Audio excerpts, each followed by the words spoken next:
Olá pessoal, vamos dar continuidade então ao nosso estudo do livro do Apocalipse e vamos iniciar então a partir do capítulo 22, versículo 8.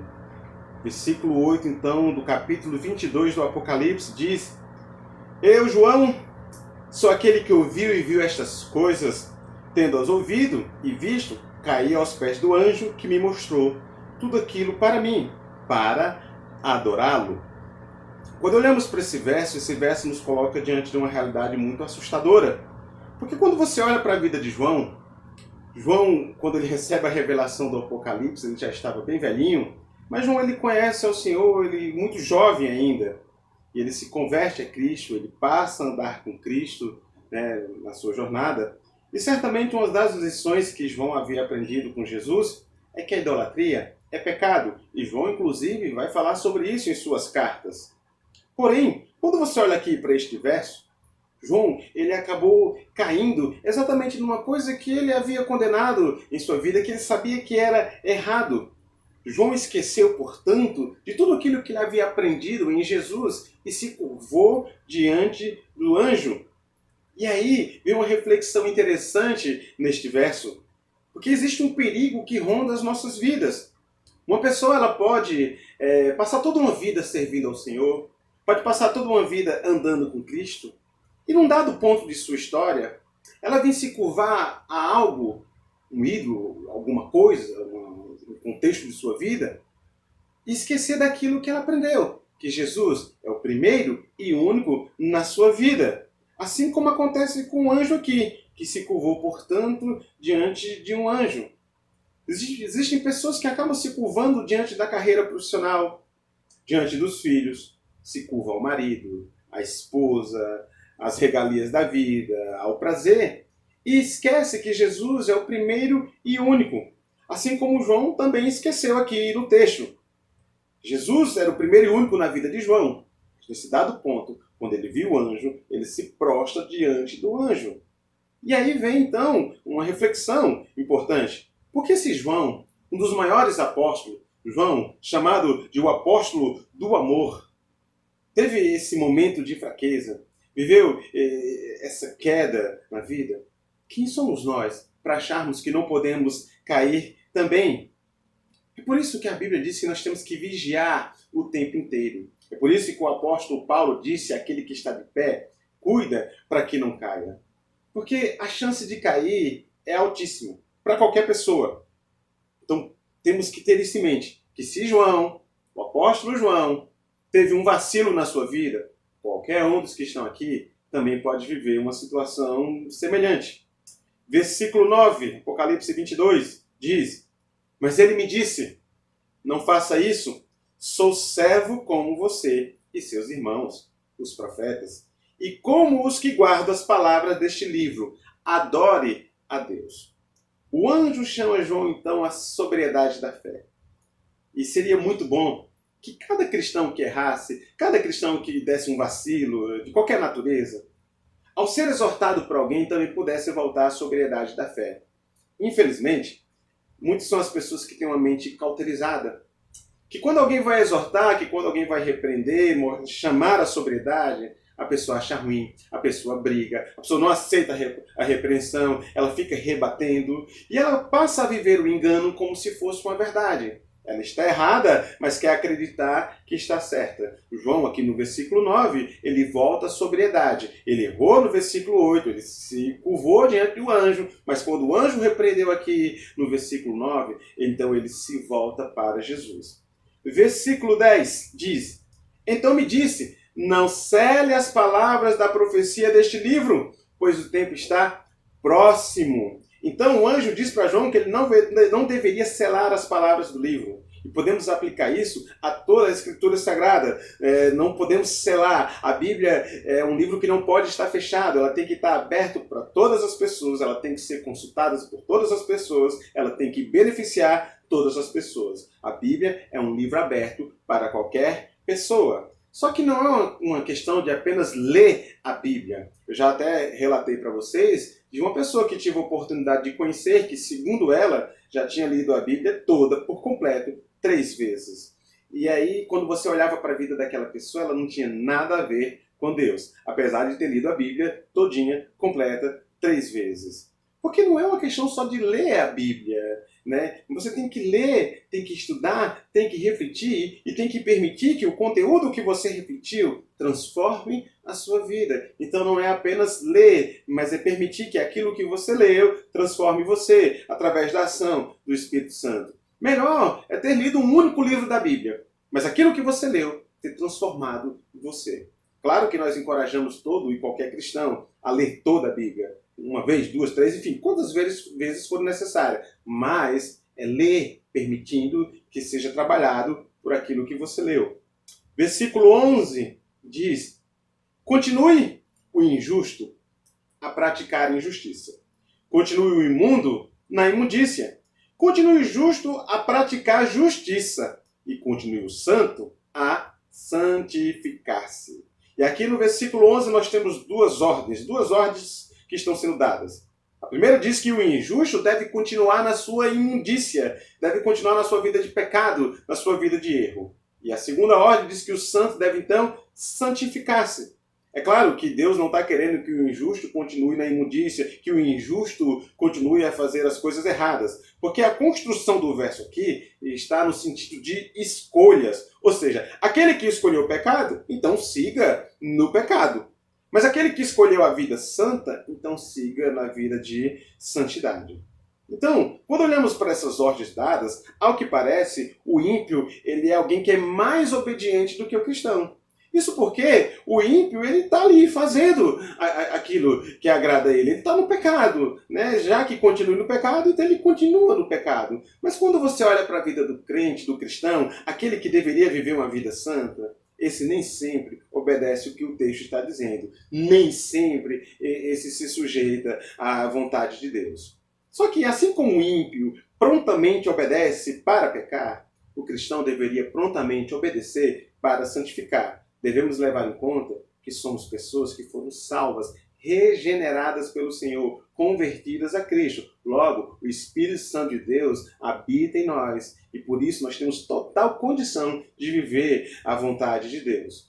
Não é viver uma vontade fingida, não é viver uma hipocrisia, mostrando que vive uma vida santa, mas não tem vida santa. Devemos lembrar que todo aquele que vive uma vida fingida, está lá em Mateus 23, esses não herdarão o reino dos céus. Portanto, aquele que escolheu uma vida santa, ele tem que viver de tal forma que essa sua vida tem a ver com Deus, a vida santa requerida por Deus.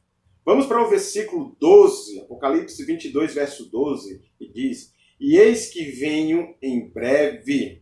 A minha recompensa está comigo, e eu retribuirei a cada um de acordo com o que fez.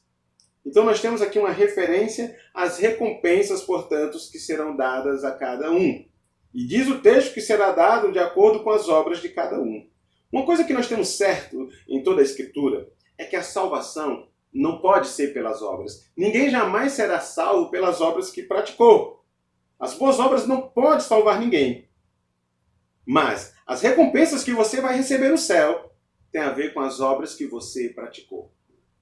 Você não pode ser salvo pela prática de boas obras. Mas as recompensas que você receberá têm a ver com as obras que você realizou em Cristo. Algo que fica claro aqui no verso 12 é que lá no céu, alguns terão mais do que outros. Uns vão receber mais do que outros. Eu vou repetir o verso 12.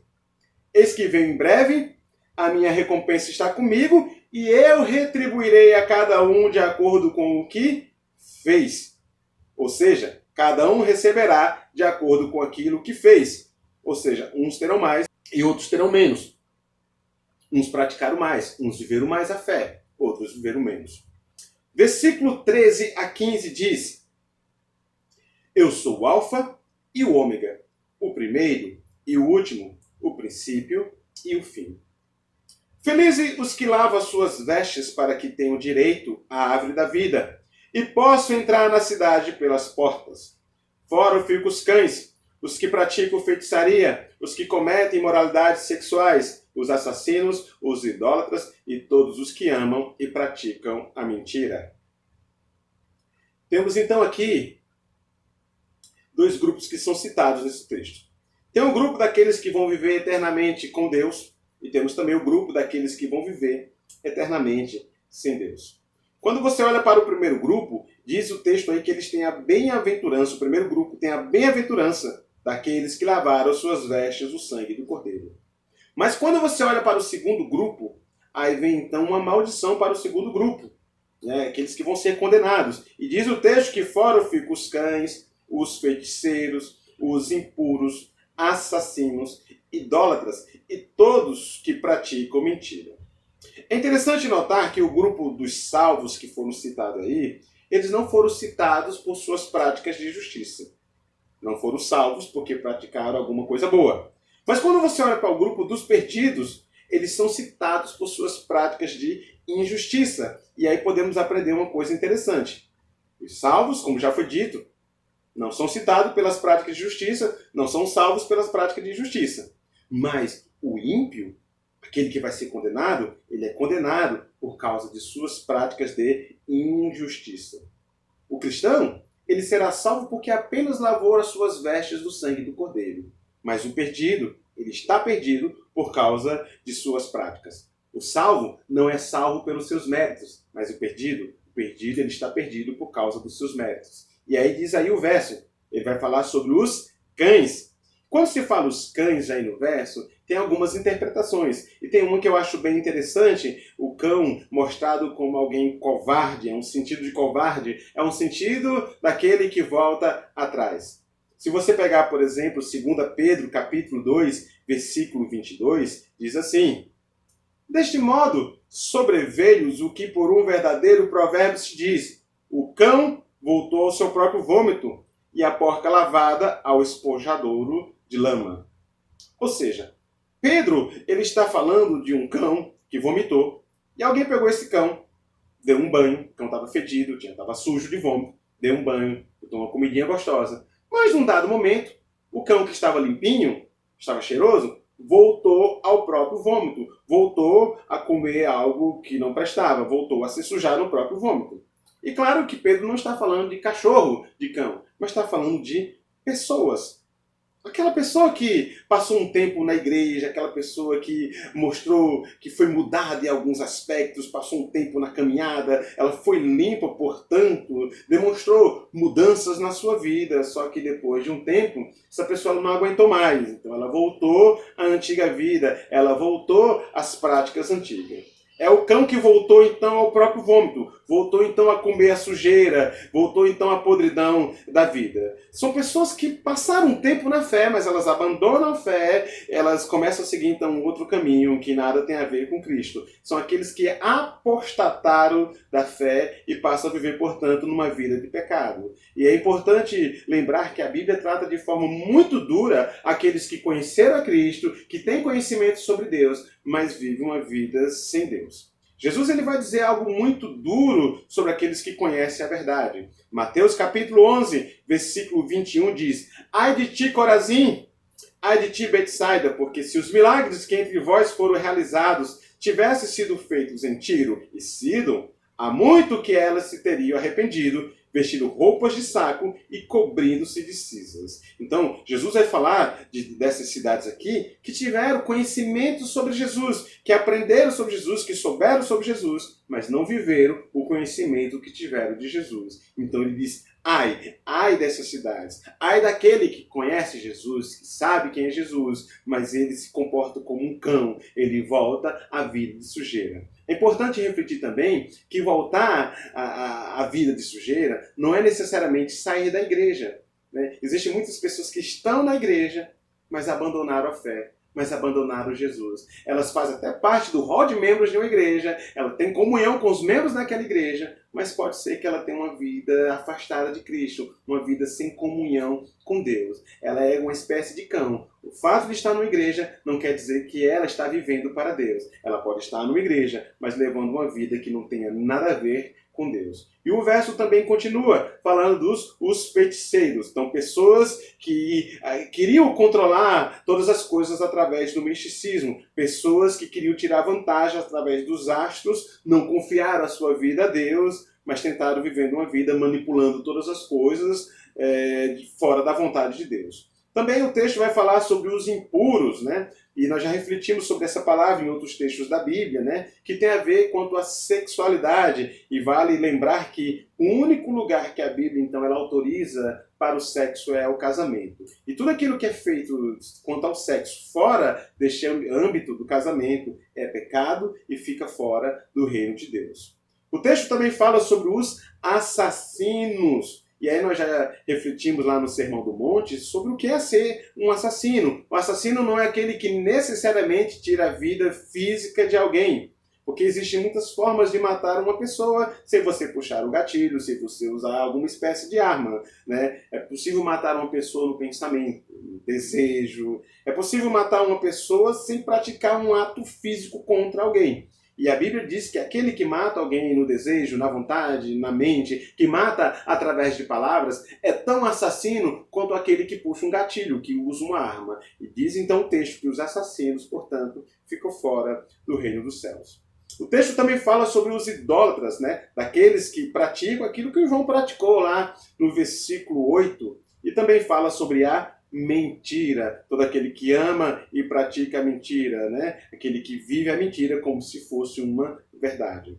Versículo 16 e 17 diz assim: Eu, Jesus, enviei o meu anjo para dar a vocês este testemunho concernente às igrejas. Eu sou a raiz e o descendente de Davi, e a resplandecente estrela da manhã. O Espírito e a noiva dizem: Vem. E todo aquele que ouvir, diga: Vem. Quem tiver sede, venha. E quem quiser, beba de graça da água da vida. Então nós temos aqui um clamor pela vinda do Senhor. Todo cristão genuíno, ele anseia, ele deseja a vida do Senhor. Por mais que você ame estar neste mundo, que você seja apegado às coisas desta vida, a vinda do Senhor é o desejo de qualquer cristão. A vinda do Senhor é algo que ansiamos dia após dia. E é certo que Jesus vai voltar. É certo que nós vamos encontrar Jesus. Seja encontrar através da vinda do Senhor, ou porque vamos partir deste mundo através da morte e estaremos no Senhor. Versículo 18 e 19 diz: Declara a todos os que ouvem as palavras da profecia deste livro. Se alguém lhe acrescentar algo, Deus lhe acrescentará as pragas descritas neste livro. Se alguém tirar alguma palavra deste livro de profecia, Deus tirará dele a sua parte na árvore da vida e na cidade santa, que são descritas neste livro. Então, esses versículos vai tratar, portanto, daqueles que acrescentam algo ao que já foi revelado nas Escrituras. Nós temos uma biblioteca divina composta de 66 livros.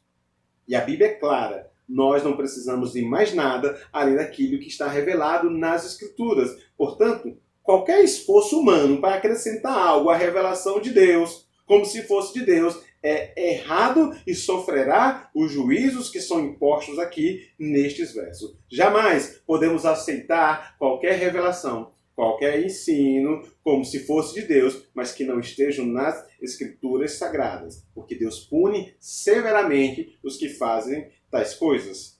Versículo 20 e 21 diz: Aquele que dá testemunho destas coisas diz: Sim, venho em breve. Amém. Vem, Senhor Jesus, a graça do Senhor Jesus seja com todos. Amém. E uma coisa que fica certa, portanto, para todos nós, que de um jeito ou de outro, Jesus vai voltar. Jesus ele pode voltar hoje no arrebatamento, não sabemos, ele pode. Mas nós podemos ir ao encontro do Senhor através da morte. Fato é que todos nós estaremos logo com Jesus. Seja porque ele vai voltar, seja porque nós iremos ao encontro de Jesus. Foi Paulo que disse que o morrer para ele é lucro. Estar com Cristo é lucro. Porque quem está em Cristo não vai sofrer o prejuízo da morte. Pelo contrário, ele lança-se daqui diretamente para os braços do Pai. E é interessante observar, quando você pega, por exemplo, o Antigo Testamento, porque o Antigo Testamento ele termina com uma palavra de maldição. Malaquias, capítulo 4, versículo 6, diz assim: E ele converterá o coração dos pais aos filhos e o coração dos filhos a seus pais, para que eu não venha e fira a terra com maldição. Quando você olha então para o Novo Testamento termina então com uma palavra de graça da parte do Senhor Jesus. Ou seja, o Apocalipse termina mostrando para a gente os limites da eternidade. O homem, no Antigo Testamento, estava amaldiçoado, mas a nova aliança, revelada em Cristo Jesus, ela proporciona a redenção do homem. Portanto, esse livro do Apocalipse é um livro urgente na história da humanidade. Podemos dizer que esse é um livro pastoral. É um livro que a igreja precisa anunciar a sua mensagem. Não apenas deste livro, mas de toda a Bíblia. Porque é um livro que encerra todo o plano e nos diz que nós que sabemos quando será o final de cada grupo. Não quando será o final, o fim, a data, mas qual será o final de cada grupo. Daquele grupo que está com Deus, que anda com Deus, e daquele grupo que rejeita a palavra de Deus. E para então encerrar a nossa reflexão, o nosso estudo no livro do Apocalipse, a Bíblia deixa claro, e o Apocalipse só vem para confirmar isso, que existem dois grupos. O grupo daqueles que andam em Jesus, que é o grupo dos salvos, e o grupo daqueles que não andam em Jesus, que é o grupo dos perdidos. Vale salientar, tem muita gente no grupo dos perdidos, mas que estão na igreja, que tem lá o seu nome no hall de membro, que dizem que estão no grupo dos salvos, mas elas estão no grupo dos perdidos. Elas não estão em Jesus. A nossa reflexão, portanto, é percebermos de forma individual, bem pessoal, em que grupo nós estamos, em que grupo você está. Você faz parte do grupo dos salvos ou você faz parte do grupo dos perdidos? Não se apresse em responder porque você faz parte de uma igreja cristã, porque você faz parte de um ministério. Reflita se sua vida está embasada em Jesus. Reflita se a sua vida é uma vida de obediência à palavra de Deus. Reflita se você segue aquilo que Jesus diz para você. Reflita se Jesus é a prioridade da sua vida, ou se a prioridade da sua vida é o seu casamento, seus filhos, os seus negócios, enfim, qualquer outra coisa, menos Jesus. Porque se você constatou que Jesus não é o primeiro e único, lamentavelmente, você faz parte do grupo dos perdidos. A boa notícia, ainda, é que aquele que faz parte do grupo dos perdidos tem como sair desse grupo e ir para o grupo dos salvos. Então, você pode reconhecer hoje a sua vida, olhar os seus passos, olhar o seu andar com Jesus, se existe um andar com Jesus, e caso não, orar a Deus, confessar o seu pecado a Deus e dedicar a sua vida inteiramente a Jesus. Que Deus te abençoe de uma forma poderosa e que você volte totalmente seus passos a Jesus. E você que já está em Jesus, que faz parte do grupo dos salvos, persevere cada vez mais no Senhor. Deus te abençoe em nome de Jesus.